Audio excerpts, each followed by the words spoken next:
கர்த்தருடைய பரிசுத்த நாமத்தினாலே உங்கள் எல்லாரையும் இந்த காலை வேளையில் இந்த வீடியோவின் வாயிலாக சந்திக்கிறதுல மிகுந்த சந்தோஷம்.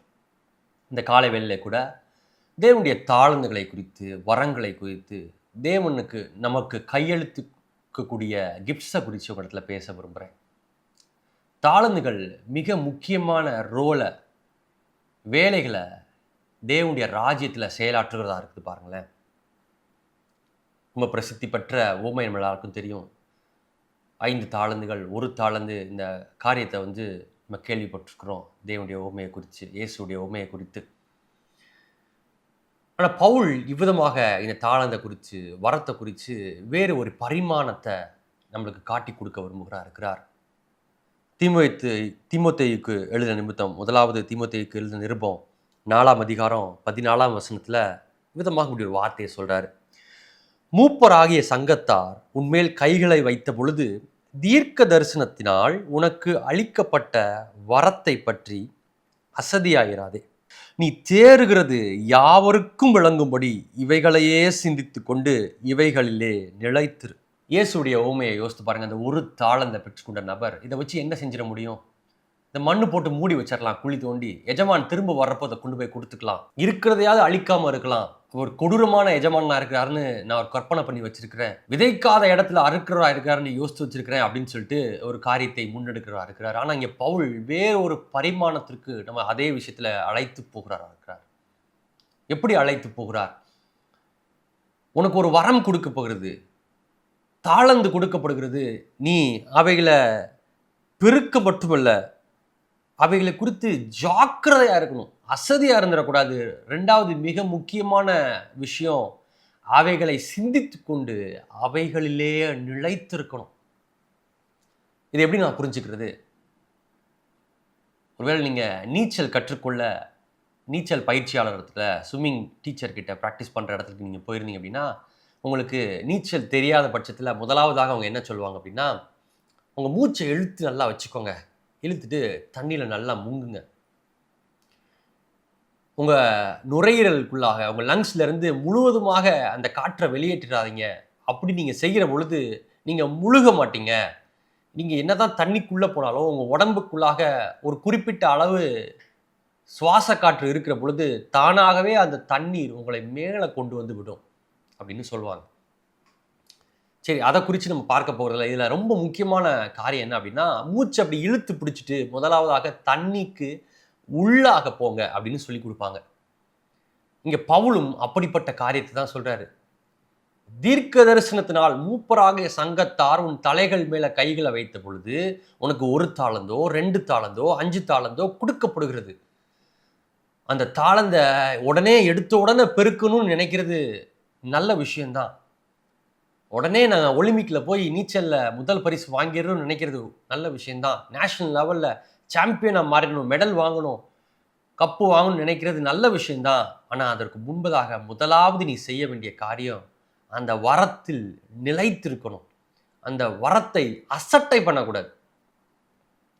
ஒருவேளை இப்படி யோசித்து பாருங்க, ஒரு ஸ்விம்மராக இருக்கிறாரு, ஒரு நீச்சல் வீரராக இருக்கிறாரு, வீராங்கனையாக இருக்கிறாங்க.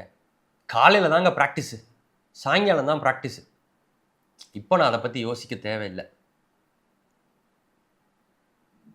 ஒருவேளை நாளைக்கு காலையில் தான் நான் ஸ்விம்மிங்க்கு பயிற்சிக்கு போக போகிறேன், நீச்சல் பயிற்சிக்கு போக போகிறேன், சாயங்காலம் தான் போக போகிறேன். இப்போ நான் ஒரு ரேஸ் பைக் எடுத்துகிட்டு ரேஸ் போக போகிறேன், ரோட்டில் பயங்கரமாக வேகமாக பைக்கை ஓட்டிகிட்டு போக போகிறேன், காரை ஓட்டிகிட்டு போக போகிறேன் அப்படின்னா என்ன மாதிரியான சாத்தியக்கூறுகள் இருக்குது?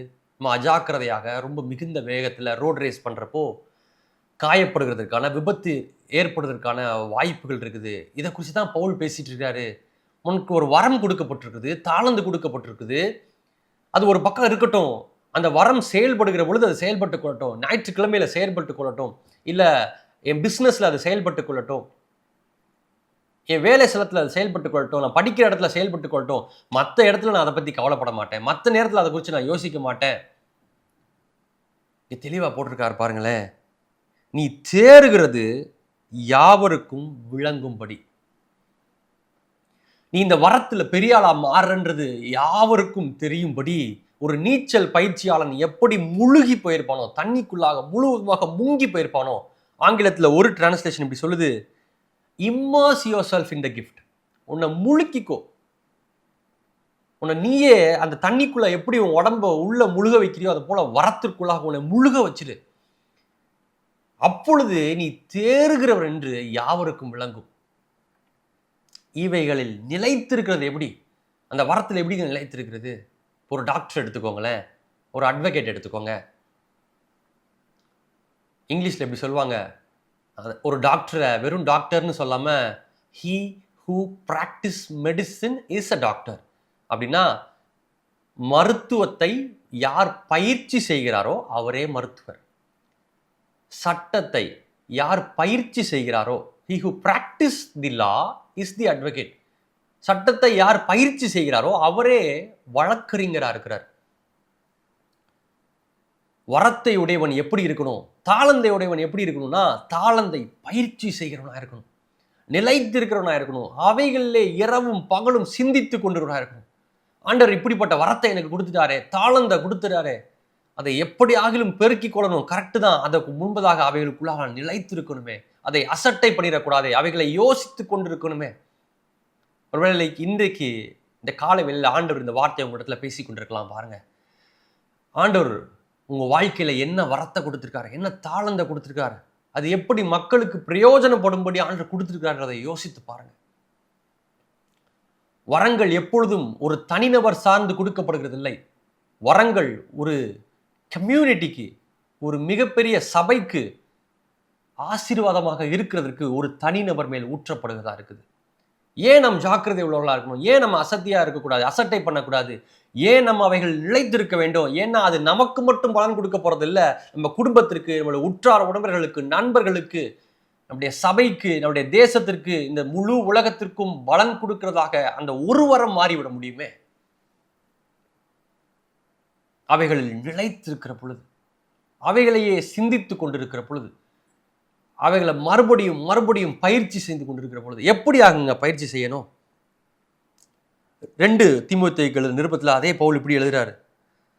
1ஆம் அதிகாரம் 6ஆம் வசனத்துல, இதன் நிமித்தமாக நான் உன்மேல் என் கைகளை வைத்ததினால் உனக்கு உண்டான தேவ வரத்தை நீ அனல் மூட்டி எழுப்பி விடும்படி உனக்கு நினைப்பூட்டுகிறேன். அனல் மூட்டி எழுப்பி விடுகிறதுனா என்னதுங்க? இங்கிலீஷ்ல இப்படி ஒரு வார்த்தை போட்டிருக்கு இந்த இடத்துல, stir up the gift of God. எப்படி ஸ்டிர் அப் பண்றது? திரும்ப திரும்ப அவைகளை யோசிக்கிறது. நம்முடைய புத்தியில நிறைய சிந்தனைகள் ஓடிட்டு இருக்கும். ஆனா அடுத்து செய்ய போற காரியம் தான் இப்போ நீங்க இப்படி புரிஞ்சுக்கிற மாதிரி சொல்ல முடியும். பாருங்களேன், ஒரு கம்ப்யூட்டர் எடுத்துக்கோங்க, ஒரு லேப்டாப் எடுத்துக்கோங்க, இல்லை ஒரு ஃபோன் எடுத்துக்கோங்க, மொபைல் ஃபோன் எடுத்துக்கோங்க. அதில் 2 விஷயங்கள் இருக்குது. ஒரு ரேம்னு ஒன்று இருக்குது, ஒரு ரோம்னு ஒன்று இருக்குது. சேவ் பண்ணி வைக்கக்கூடிய, சேவித்து வைக்கக்கூடிய ஒரு மெமரி இருக்குது. இதெல்லாம் நிரந்தரமாக பெர்மனண்ட்டாக இருக்கணும் அப்படின்னு சொல்லிட்டு. ரோம்னு ஒன்று இருக்குது, அது தற்காலிகமாக இப்போ என்ன ஆக்ஷன் பண்ணிட்டு இருக்கோம், இப்போ என்ன நடந்துட்டு இருக்குதோ அதை திரும்பமாக அந்த சேமித்து வச்சதுலேருந்து எடுத்துகிட்டு அதை திருப்பி ஆக்சஸ் பண்ணிகிட்டே இருக்குது, அதை பயிற்சி செஞ்சுக்கிட்டே இருக்குது, நிலைச்சிருக்கிறது. அந்த மாதிரியான காரியங்கள் உங்க இடத்துல பேசிகிட்டு இருக்கிறேன். நம்முடைய சிந்தைகள், நம்முடைய இருதயத்தில் நிறைய மெமரி ஸ்டோர் அப் ஆகிருக்குது. நிறைய வார்த்தைகள் தேவனிடத்திலிருந்து மனுஷனிடத்துல அது ஸ்டோர் ஆகிருக்குது. நம்ம சிறு பிள்ளை முதல் இப்போ வரைக்கும் இருக்கிற அடல்ட்டாக இருக்கிற வரைக்கும் கேட்ட நிறைய விஷயங்க உங்களுடைய சிந்தனைக்குள்ளாக, இருதயத்திற்குள்ளாக, புத்திக்குள்ளாக இருக்கிறது. ஆனால் எப்பொழுதும் உங்களுடைய டிப் ஆஃப் யுவர் ஃபிங்கர்ஸ்ன்னு சொல்லுவாங்க ஆங்கிலத்தில், உங்களுடைய ஃபிங்கர் டிப்பில் எடுத்தோன்னே தூக்கத்துலேருந்து எந்திரிச்சு எழுப்பி கேட்டால் கூட அதை செஞ்சிருவேங்க அப்படின்ற விஷயமா எது இருக்குது அப்படின்றத யோசித்து பார்க்கணும் பெரியமானவர்களே. Paul stir up your gift அப்படின்றாரு. அனல் மூட்டி எழுப்பிவிடு. எப்படி அனல் மூட்டி எழுப்புறது அப்படின்னா, எப்போ பார்த்தாலும் திரும்ப திரும்ப திரும்ப திரும்ப எப்படி ஒரு மொபைல் ஃபோனில் ரேம்ல இருந்து ரோமுக்கு திரும்ப திரும்ப திரும்ப இழுத்துட்டு அதை செஞ்சுட்டே இருக்கிறோமோ,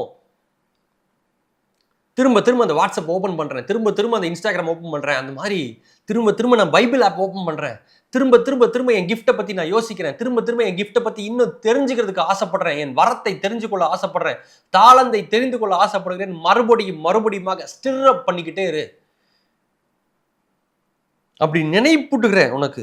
ஏன் நினைப்பூட்டுகிறேன்?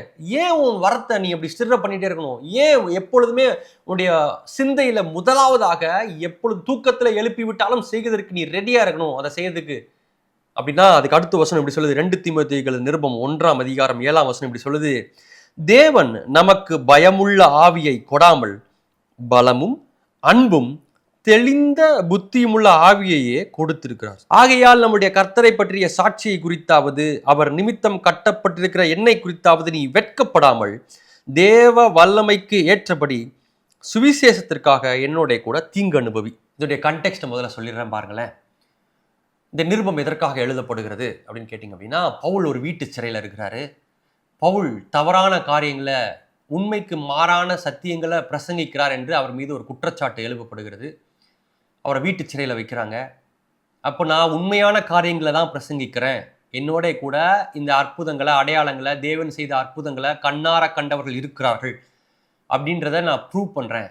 என்னுடைய சீஷர்களுக்கு, என்னுடைய ஆவிக்குரிய குமாரர்களுக்கு நான் வந்து எழுதுகிறேன். அவங்க உங்களுக்கு இதனுடைய திஷ்டாந்தங்களை, இதனுடைய ப்ரூஃபை எல்லாத்தையும் சப்மிட் பண்ணுவாங்கன்னு சொல்லிட்டு அவர் 2 நபர்களுக்கு இன்டிமேட் பண்ணுறாரு. அந்த 2 நபர்களில் ஒருத்தர் வந்து லூக்காவாக இருக்கிறாரு, இன்னொருத்தர் வந்து இந்த தீமோத்தேயுவாக இருக்கிறாரு.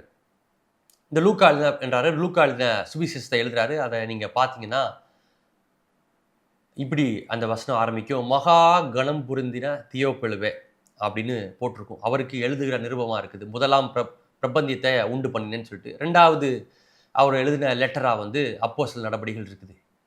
ஆனால் இங்கே தீமோத்தேயு என்ன பண்ணிட்டார் அப்படின்னா, பயந்து போயிட்டாரு. பவுல் ஏற்கனவே நம்மளுடைய ஆவிக்குரிய தகப்பனாக இருக்கிற பவுல் வீட்டு சிறையில் இருக்கிறாரு. இப்போ நம்மளும் போய் திருப்பி இந்த வீட்டு சிறையில் மாட்டிக்குவோம் போலயே, இவருக்கு சப்போர்ட் பண்ண போய் ஒருவேளை நம்மளையும் பொய் சாட்சி சொல்லி உண்மைக்கு மாறாதான் இவன் சொல்கிறான்னு சொல்லி உள்ள தூக்கி போட்டால் நம்ம என்ன பண்ணுறது, ஜெயிலில் என்ன பண்ணுறது நம்ம அப்படின்னு பயந்துட்டு அவர் அந்த நிருபத்தை எழுதாமல் போயிட்டாரு. உடனே பவுல் வீட்டு சிறையிலேருந்து எழுதுறாரு, தம்பி, தேவன் பயமுள்ள ஆவியை நமக்கு கொடுக்கலப்பா. ஏன் பயமுள்ள ஆவியை கொடுக்கல அப்படின்னு நீ தெரிஞ்சுக்கணும்னு ஆசைப்படுறேன்னா, நீ உன் வரத்தை, நான் உன் மேலே கைகளை வச்சு ஜெபிச்சப்போ ஒரு இம்பார்ட்டேஷன் நடந்துச்சே, தேவன் உனக்கு ஒரு வரத்தை கையளித்தாரே, அந்த வரத்தை நீ அனல் மூட்டி எழுப்பி விடுறதுக்கு உனக்கு நினைப்பூட்டுகிறேன். அந்த வரத்தை நீ நினைப்பூட்டி எழுப்பி அனல் மூட்டி எழுப்பி விடுகிற பொழுதுதான் உனக்கு பயமுள்ள ஆவி இல்லாமல் அன்பும் பலமும் தெளிந்த புத்தியும் உள்ள ஆவி வெளிவருகிறதை பார்ப்ப. அப்படி நீ பார்க்கிற பொழுது நீ வெட்கப்பட மாட்ட, நீ பயப்பட மாட்ட, நீ பலம் குன்றினவனாக யோசிக்க மாட்ட. இல்லை நான் தெளிந்த புத்தியில யோசிக்கலையோ, ஒருவேளை நான் ஃபேவரட்டிசமாக இருக்கிறேனோ, பவுல் எனக்கு ஆவிக்குரிய தகப்பனாக இருக்க நிறைய விஷயங்களை சொல்லி கொடுத்துருக்காரு, ஆனால் நான் காலத்தையும் கொஞ்சம் பார்க்கணும்ல, இப்போ இவர் கூட நிற்கிறது சரியா இருக்காதே அப்படின்னு யோசிச்சு, இப்போ நான் என்னை பாதுகாத்துக்கிறது தானே மிக முக்கியமான காரணமாக இருக்க முடியும்னு சொல்லிட்டு பின்வாங்கி போயிடாத. இதையெல்லாம் உனக்கு எது சொல்லிக் கொடுக்க முடியும்? உன்னுடைய வரம் சொல்லிக் கொடுக்க முடியும், உன்னுடைய தாளந்து தான் சொல்லிக் கொடுக்க முடியும். இந்த காலை வேளையில பிரியமானவர்களே, உங்களுடைய வரத்தை குறித்து அசதியாகிறாதீர்கள். உங்க வாழ்க்கையின் முழு ஆசீர்வாதமும் பலனும் அன்பும் தெளிந்த புத்தியும் அதற்குள்ளாக வாசமாயிருக்குது. அதை மறுபடியும் மறுபடியுமாக யோசித்து மறுபடியுமாக அதை சிந்தித்து கொண்டு அவைகளிலே நிலைவாக இருக்கிற பொழுது, அவைகளை அனல் மூட்டி எழுப்பி விட்டு கொண்டே இருக்கிற பொழுது, பயமும் உள்ள ஆவியை பெறாமல் அன்பும் பலனும் தெளிந்த புத்தியும் உள்ள ஆவி அங்க ரீப்ளேஸ் ஆகிறத பார்க்க முடியும். பாருங்களேன், இந்த தானியேலுடைய வாழ்க்கையில பார்க்க முடியுது. தானியேலுடைய தீர்க்கதரிசன புஸ்தகத்தை வாசித்து பார்க்கிறப்ப இப்படியாக சொல்லுது, 6ஆம் அதிகாரம் 10ஆம் வசனம், தானியேலோ வென்றால் அந்த பத்திரத்திற்கு கையெழுத்து வைக்கப்பட்டதென்று அறிந்த போதிலும் தன் வீட்டுக்குள்ளே போய் தன் மேல் அறையிலே எருசலேமுக்கு நேராக பலகணிகள் திறந்திருக்க அங்கே தன் முன் செய்து வந்தபடியினே தினமும் 3 வேளையும் தன் தேவனுக்கு முன்பாக முழங்கார்படியிட்டு ஜெபம் பண்ணி கையெழுத்து வைக்கப்பட்டதென்று அறிந்திருக்கிறான். மிக முக்கியமான பதவியில் இருக்கிறான், ராஜாவுக்கு அடுத்த ஸ்தானத்தில் இருக்கிறான். என்ன அதோடைய கான்சிக்வன்சஸ், என்ன தண்டனை என்று நன்றாக தெரியும். இல்லை நீங்கள் இப்படி யோசித்து பாருங்களேன், கொஞ்சம் சமயோதிதமாக யோசித்திருக்கணும். அந்த தானியேல் பலகனியை எதுக்குங்க திறக்கணும், எதுக்குங்க விண்டோவை திறக்கணும், ஜன்னலை எதுக்குங்க திறக்கணும், யாருக்கும் தெரியாமல் வீட்டை பூட்டிட்டு ஜன்னலெல்லாம் பூட்டிட்டு உள்ளே ஜெபம் பண்ணியிருக்கலாமே முழங்கால் படி போட்டு. ஏன் தானியேல் அப்படி செய்யலை?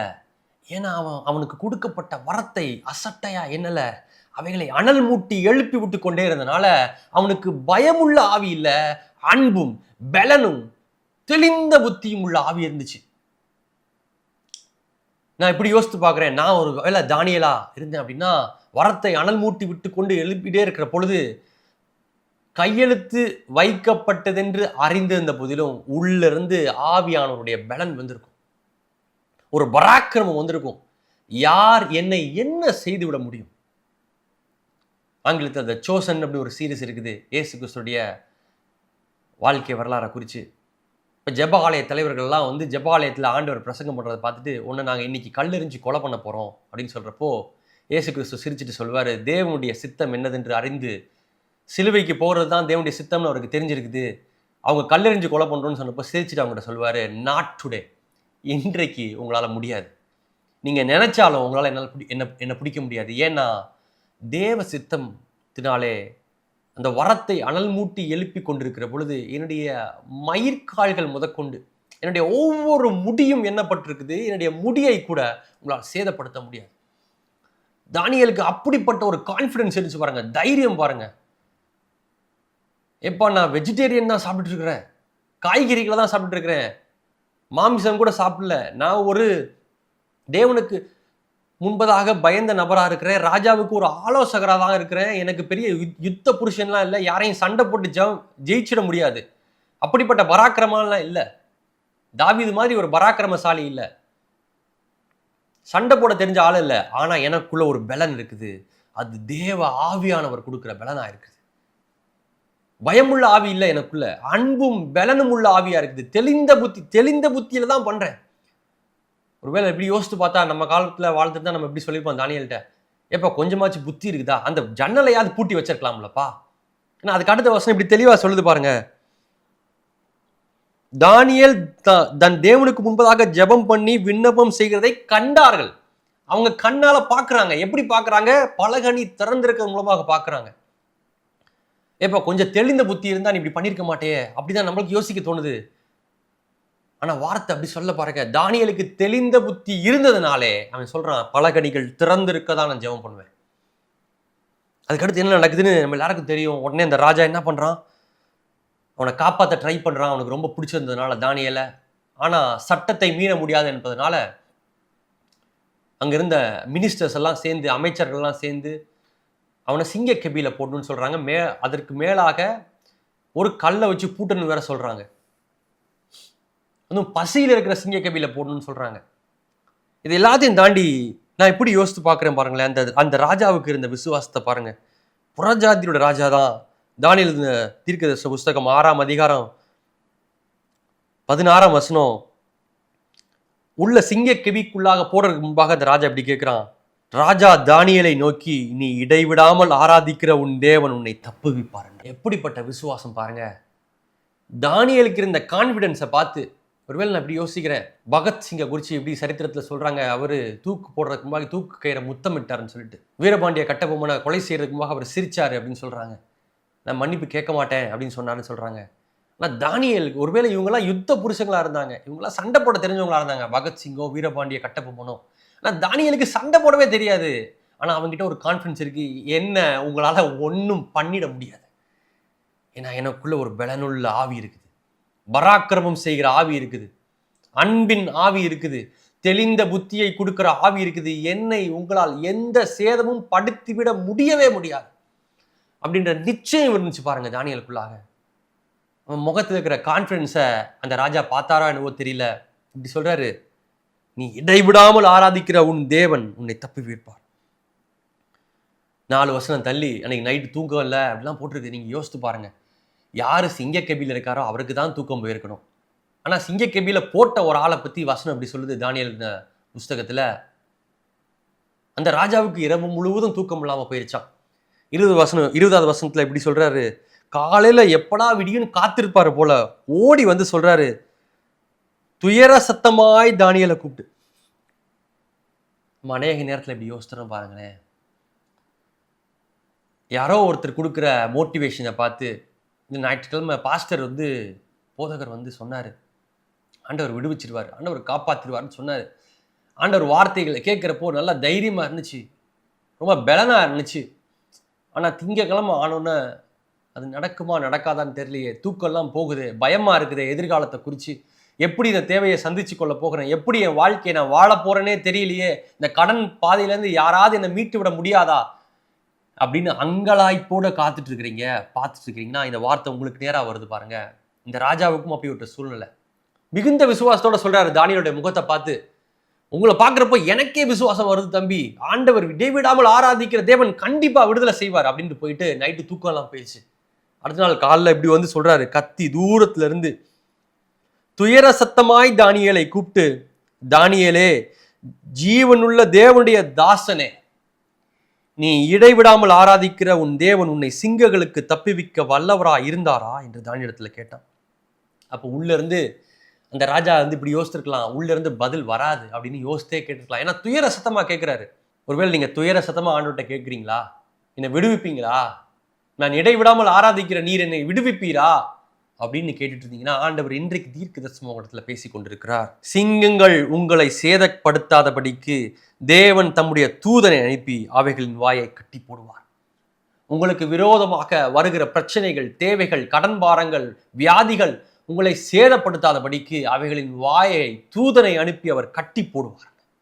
இதில் மிக முக்கியமா நான் உங்களுக்கு சொல்லிக் கொடுக்க விரும்பிய காரணம் என்னதுன்னா, தானியேலை அதுக்கு முன்பதாக கெபியிலிருந்து வெளியே தூக்கிட்டாங்க. யார் தானியேலை உள்ள போட சொன்னாங்களோ அவங்கள உள்ள போட்டாங்க.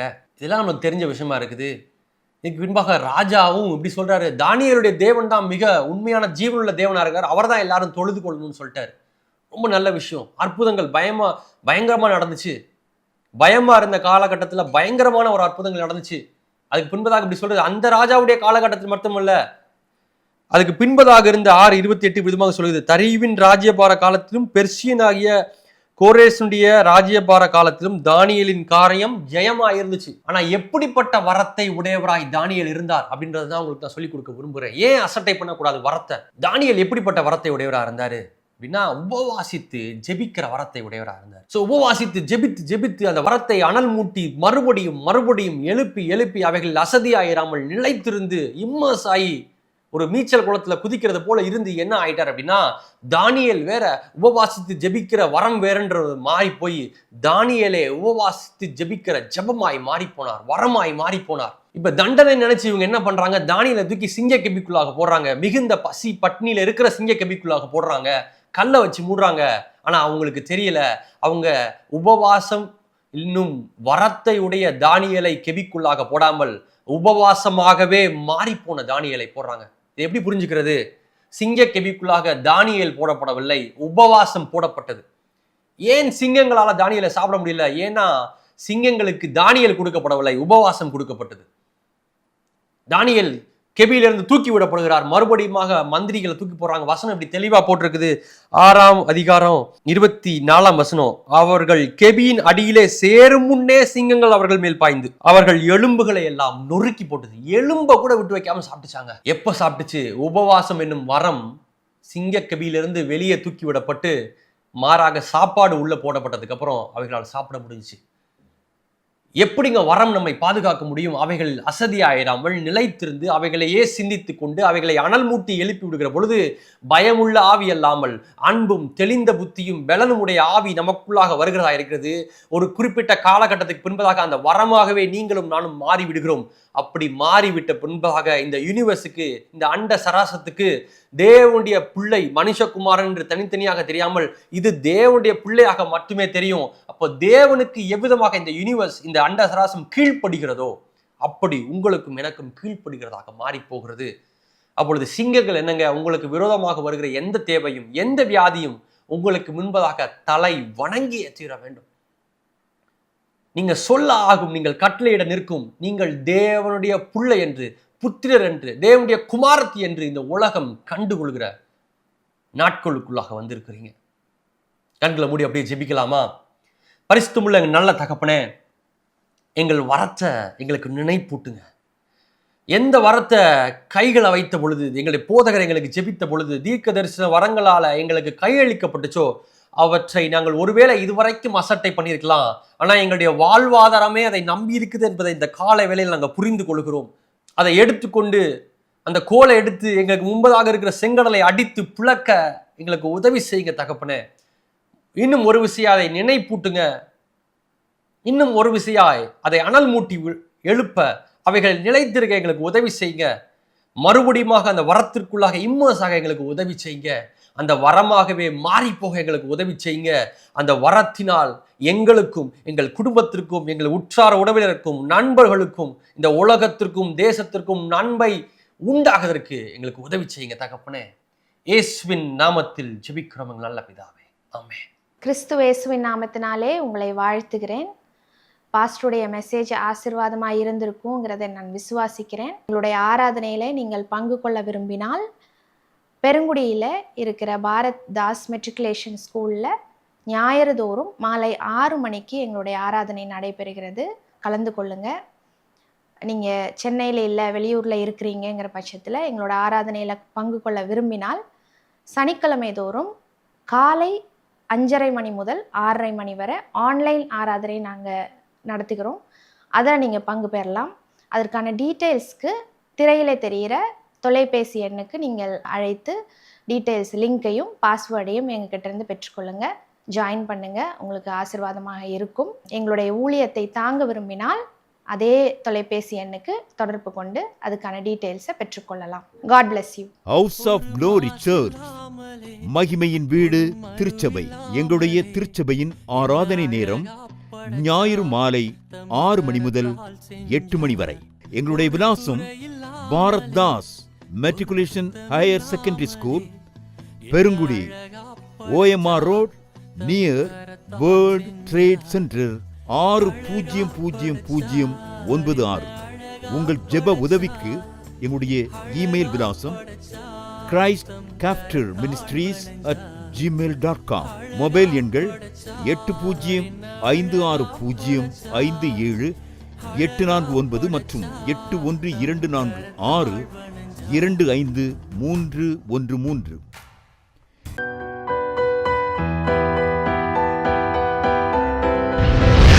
கர்த்தர் உங்களை ஆசீர்வதிப்பாராக.